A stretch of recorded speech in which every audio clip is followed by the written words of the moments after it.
Comment vas-tu? La forme? Ça va, la forme. Tiens, il faut que tu mettes le micro là, près du menton. Comme ça. Voilà.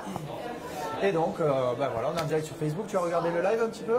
Un petit peu. T'as vu les copains avant? C'est super bien organisé. Les copains ont été bons, donc on va essayer de faire de même. Ouais. Super. Ils ont été assez drôles. Ça a l'air de rigoler, donc c'est cool. Ouais, c'est super. C'est un peu ça, le travaux et Synertiel, c'est d'être sérieux sans se prendre au sérieux. Et voilà, d'amener le meilleur conseil aux gens qui nous regardent. Donc là, on va parler d'assainissement, comment choisir le meilleur système. C'est un domaine qui bouge pas mal, hein, il y a pas mal de solutions techniques aussi qui bougent. Est-ce que tu peux te présenter avant de nous dire tes conseils d'expert sur le sujet? Moi, je suis Johan Portelli. J'ai une entreprise située en Gironde, à Landiras. Nous sommes 7 et nous sommes spécialisés dans la microstation d'épuration, récupérateur d'eau de pluie. Notre activité principale, c'est quand même l'assainissement avec tout ce qui est microstation, filtre compact. On s'occupe de tout ce qui est mise en service, livraison, installation, et on fait également tout ce qui est maintenance parce que c'est très important dans un assainissement. On peut t'appeler que pour la maintenance si tu n'as pas posé, ou vous le faites plutôt sur les produits que vous avez installés parce que vous êtes sûr de ce que vous avez fait? Alors on peut effectivement nous appeler sur des produits qui ont été installés par des partenaires ou par des confrères. Pour qu'on puisse valider SPANC, le service public d'assainissement non collectif pour ceux qui ne connaissent pas. Merci. Et effectivement, on réalise tout ce qui est maintenance et également les dépannages. Aujourd'hui, il y a beaucoup de produits qui ont été installés par des confrères, des sociétés qui n'existent plus aujourd'hui sur le marché, et donc on est là pour faire la maintenance le plus correctement possible. Super, tu peux intervenir. Donc quel conseil tu peux donner aux personnes qui nous regardent pour choisir son assainissement? C'est qui ton client type? Il est dans quelle configuration, dans quel contexte? Alors très souvent, on a deux types de clients, comme tous les gens du bâtiment. On a ceux qui construisent et ceux qui font de la rénovation. D'accord. On va dire, tout d'abord, il faut principalement se renseigner auprès du SPANC. Donc on l'a dit, c'est le service public d'assainissement non collectif. Eux, ils vont pouvoir aiguiller les clients, les particuliers, sur les démarches à suivre. Parce qu'en assainissement, il y a des démarches à suivre. Ce n'est pas un permis de construire, c'est des démarches liées vraiment à l'assainissement parce qu'on n'a pas le droit de poser n'importe quoi, dans n'importe quelle situation. Donc le SPANC va conseiller parfois de faire une étude de perméabilité, une étude de sol, pour voir qu'est-ce qui est réalisable sur le terrain du client. Par exemple, conseil numéro 1, appelez le SPANC. Conseil numéro 1, il faut appeler le SPANC systématiquement, c'est vraiment important. Le SPANC va généralement conseiller un bureau d'études. Il y a une liste qu'il peut conseiller. Donc on va faire une étude de sol. D'accord. Pour vérifier le type de sol, si c'est de l'argile, si c'est du sable, si on est nappe phréatique ou pas, grand terrain. Et le bureau d'études va dimensionner le matériel en fonction du nombre de pièces principales. On dimensionne toujours un assainissement. On ne peut pas faire n'importe quoi, on ne peut pas mettre une petite cuve. En fonction du nombre de personnes qui vont habiter? C'est en fonction du nombre de pièces principales. C'est le nombre de personnes, on en prend compte, on y fait attention quand on est sur du très très gros matériel. Ok. En dessous, inférieur à 20 kg habitants, on fait vraiment attention à ça, à respecter le nombre de pièces dans l'habitation. Donc une personne égale une pièce. Ok. Donc le bureau d'études va dimensionner et va proposer un choix de filière, un ou deux choix de filière. Et dans les choix de filière, on va retrouver tout ce qui est assainissement classique, donc par exemple tout ce qui est épandage, tout ce qui est filtre à sable. On peut avoir également des filières qu'on appelle agréées. Donc on va avoir tout ce qui est filtre planté, un assainissement qui fonctionne avec des plantes, comme les roseaux par exemple, très intéressant. Nous allons avoir des microstations d'épuration, donc c'est des filières qui fonctionnent toujours avec de l'électricité. D'accord. Et on va avoir également ce que l'on appelle des filtres compacts. Les filtres compacts, c'est des assainissements qui fonctionnent sans électricité quand on a un dénivelé de terrain. Donc on utilise la mécanique de la pente. Exactement. C'est ça. Exactement. Il ne lui reste de physique qui traite. Donc ça, c'est des systèmes qui sont assez intéressants. Après, on ne peut pas mettre n'importe quel type d'assainissement pour n'importe quel type d'habitation. Je m'explique. Pour une maison principale, d'habitation principale, on n'a pas le droit, par exemple, de proposer une microstation d'épuration. D'accord. Parce qu'il faut qu'il y ait régulièrement un apport de bactéries. Donc là, on peut proposer un filtre planté de roseau, un filtre compact ou un assainissement classique si c'est possible. Et une microstation d'épuration ne va que pour tout ce qui s'appelle un camping, des gîtes, mais principalement des maisons principales. D'accord. Donc le bureau d'études a vraiment un rôle qui est important dans ça. Il va vraiment aiguiller le client sur quel process utiliser. D'accord, ouais, on sent que c'est vraiment un domaine technique avec plein de solutions techniques envisageables. C'est assez technique, donc il faut faire attention. Et après, le client, quand il a reçu plusieurs professionnels chez lui, il va faire son choix en fonction de son habitation, de son dimensionnement. Et après, il lui reste quand même à trouver un professionnel.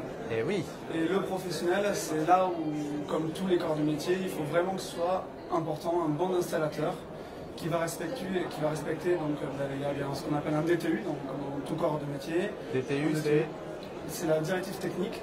Donc c'est important de la respecter parce qu'il faut respecter les conditions de pose des fabricants. De l'industriel, du fabricant. Le cuivre, on ne peut pas l'installer n'importe comment, donc il y a des conditions de pose à respecter que le SPANC va venir contrôler pendant les travaux. Ah ouais, donc quand on fait les travaux, exactement, quand on fait les travaux, le SPANC va venir contrôler si les conditions de pose sont respectées, si le matériel est bien agréé. Le SPANC, c'est souvent stigmatisé comme un peu le méchant, mais c'est pas du tout ça. Par les entreprises ou par les particuliers? Ça peut des fois être par les deux. Ah ouais. Mais il ne va pas nous laisser faire ce qu'on veut, quoi. Non, mais en fait, il a vraiment un rôle important de protection pour le particulier. Aujourd'hui, il y a beaucoup d'entreprises qui font parfois pas des choses bonnes comme dans tout corps de métier. Oui. Et le SPANC est vraiment là pour contrôler ce qui se passe et protéger le client particulier au final. C'est quand même très bien. Donc voilà, le client particulier, il faut qu'il fasse attention aux professionnels qui va venir travailler chez lui, les garanties décennales, comme tout. Hein. Et après, eh bien, une fois que le matériel est installé, on va procéder à ce que l'on appelle une mise en service. Une mise en service, c'est on va former le client sur comment fonctionne le matériel. Si c'est une microstation d'épuration. Il y a des trucs à faire après une fois que c'est installé ou on s'occupe de rien normalement? Alors le client ne s'occupe de rien. D'accord. Voilà, après la mise en service, le client ne s'occupe de rien. Il n'a pas besoin d'apporter ce qu'on appelle de l'éparcile. De la quoi? De l'éparcile. C'est souvent fait pour les assainissements classiques parce que les bactéries sont en anoxie, donc du coup on apporte. Bactéries en anoxie, voilà. On n'a plus d'oxygène. Ah, anoxie, ben oui. On rentre un peu dans le détail. Mais du coup, donc, le client particulier n'a besoin de rien faire. Après, il y a un entretien. L'entretien, c'est quasiment obligatoire, c'est important. D'accord. Que ce soit par un professionnel ou un particulier. D'accord. Tous les combien? Tous les ans, une visite par an pour un petit modèle qui va de une personne à 20 personnes, on va dire. D'accord. Après, nous, dans notre cas, tout matériel qui dépasse les 50 équivalents habitants, donc ça va correspondre à des gîtes, des grosses salles des fêtes, voilà, donc des hôtels, on va faire 2 visites par an. D'accord, ouais, parce que là, des choses qui sont régulières, il faut faire attention. C'est très sollicité, il y a du volume. Du coup, donc il y a une visite par an, il y a un contrat de maintenance. Donc chez nous, par exemple, c'est une visite à l'année. S'il y a un souci, on va se déplacer gratuitement. Et le contrat de maintenance, il faut faire attention à ce que ça n'excède pas 150 €. Voilà. C'est le bon prix. Conseil d'expert, voilà. Nous, on est à 115 €, on n'est pas excessivement cher, parce qu'on va travailler localement. Ça aussi, pour un particulier, c'est important de qualité avec des entreprises locales. Ça évite que l'entreprise, si jamais il y a un SAV à faire, qui ne se déplace pas au bout d'une semaine, c'est important de se déplacer dans les 24-48 heures. Ouais, parce que là, quand il y a un problème, il faut aller vite. Quoi. Il faut aller vite, voilà, il faut aller vite. On a un exemple, il y a 2 semaines, on est parti dans le Pays Basque, c'était assez compliqué, on est parti, on est revenu de l'opération à 4h30 du matin, donc mais le client c'était une auberge, il était très content. Mais pour le coup, voilà, c'était assez complexe.